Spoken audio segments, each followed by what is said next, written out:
Subscribe कीजिए are के short hand YouTube channel को और बेल आइकन पर भी प्रेस कीजिए ताकि आने वाले सभी शॉर्ट हैंड रिलेटेड वीडियोस आप देख सकें सबसे पहले।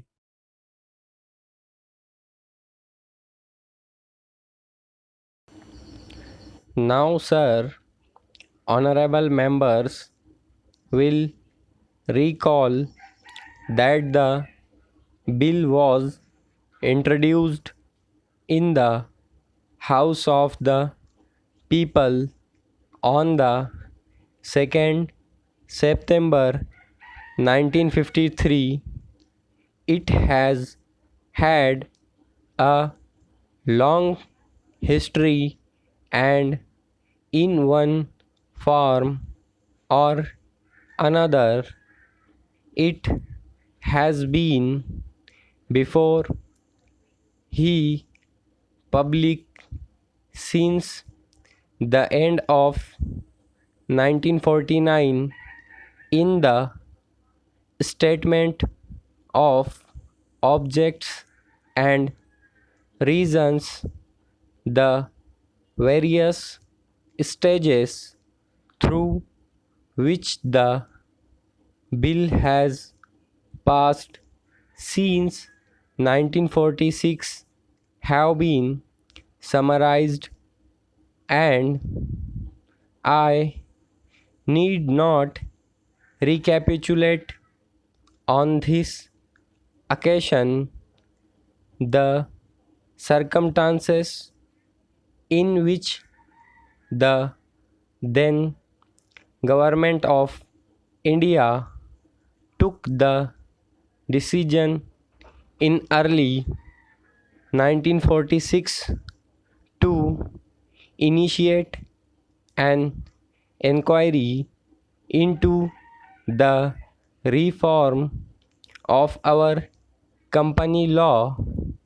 I would remind honorable members that between 1946 and 1948 the entire field of company law was carefully reviewed by two distinguished company lawyers who were appointed to recommend the broad lines on which the present act should be revised.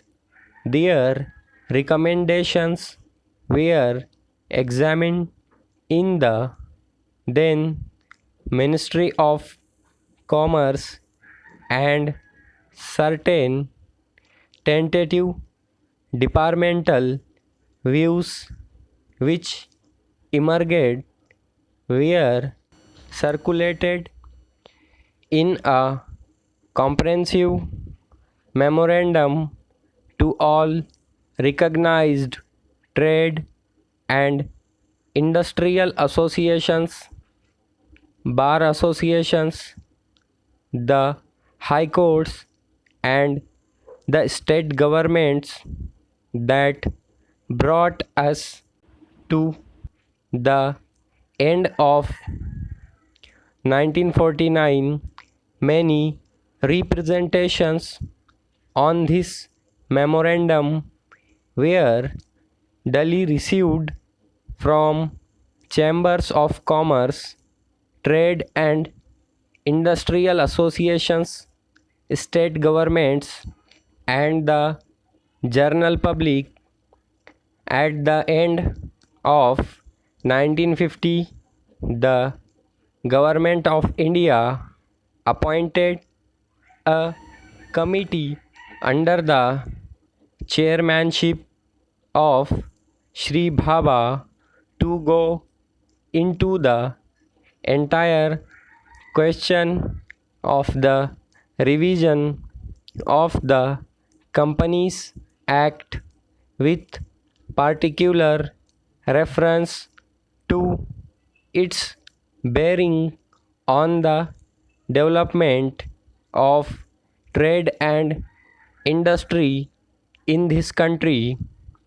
This committee examined a large number of witnesses in many pairs of the country and submitted its report in March 1952. This report again was circulated to all state governments, chambers of commerce, trade associations, high courts, and many other bodies. At the same time, a special officer was appointed in the Department of Economic Affairs, Ministry of Finance, to examine the report in the light of the views received from the interested public and to submit proposals to government for the revision of the present act.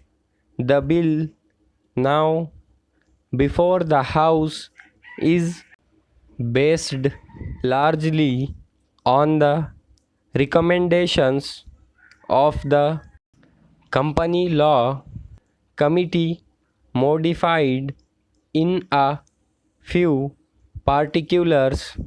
Honorable members will notice that so far as public relations go, the bill has covered advocate ground in a measure like the Companies Bill, however, which covers the entire field of the operation of joint stock companies. The limits of consultation and discussion can never be exhausted, and I would like to inform honorable members that although the bill was introduced in Parliament over 7 months ago, our officers have been engaged throughout this period in further studies and informal discussions with the interests concerned, and on occasions I have also participated in such discussions.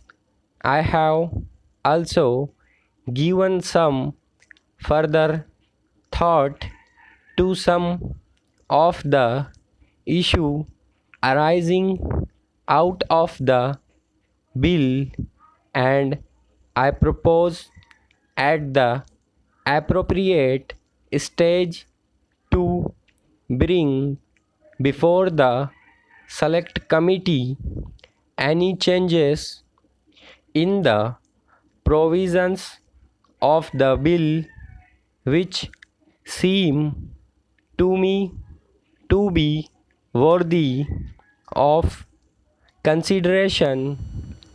In the light of this further examination, no honorable members will notice that the bill contains 6 clauses and 12 schedules.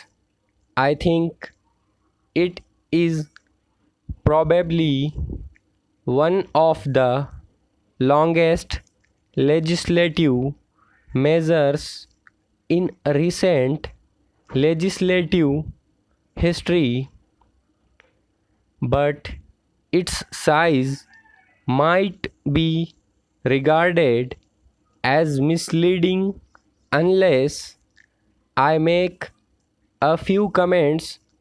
The bill is both, one must remember, a consolidating and amending measure as mentioned in the statement of objects and reasons.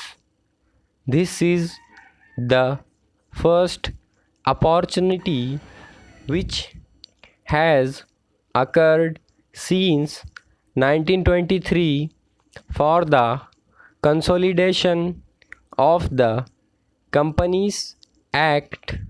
Advantage has been taken of this opportunity to redraft several long and complicated sections in the present Act, which have been split up into a large number of clauses.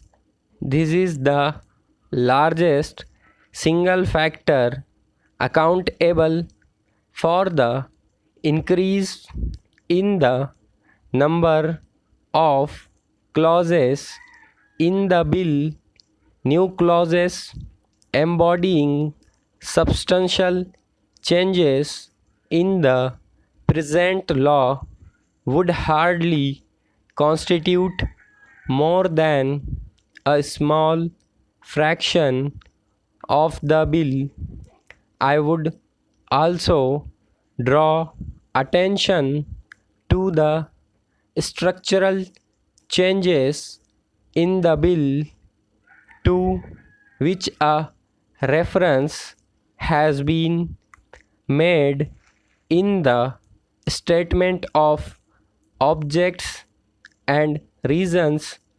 The redraft of the bill and the rearrangement of the existing chapters in the Companies Act in a more logical order have, I think, resulted in a noticeable improvement in the form of the bill, and I hope will facilitate better understanding and appreciation of the scheme. I wish that the act, which came into effect long ago, was implemented properly. I know that the minister here is very earnest in implementing it, but unfortunately his colleagues at the state level are disappointing him. Unfortunately, no steps have been taken for trimming or turning up the administration at the state level and at the district level. They have to be taken immediately.